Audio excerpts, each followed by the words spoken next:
Вот мы просто показываем картинку горения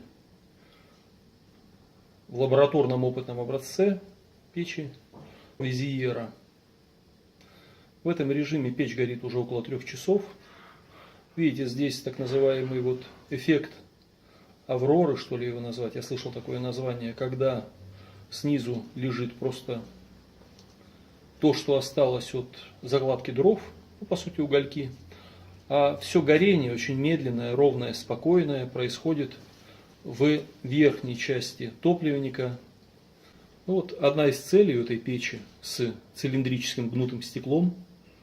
Видно, как она бликует, видите, это не ровное стекло, не плоское, а цилиндрическое. Добиться вот такой красивой картинки горения.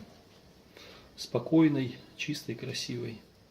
Вот давайте сейчас попробуем плеснуть водой, я скажу когда. И скорее всего вот эта картинка горения исчезнет. Почему? Стекло охладится, соответственно температура в топке понизится. Скорее всего горение тут же прекратится. Давайте попробуем.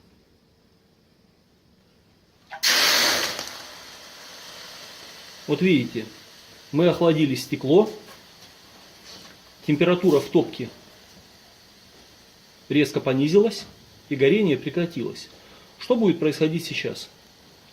Скорее всего, температура в топке постепенно восстановится и горение опять восстановится через некоторое время.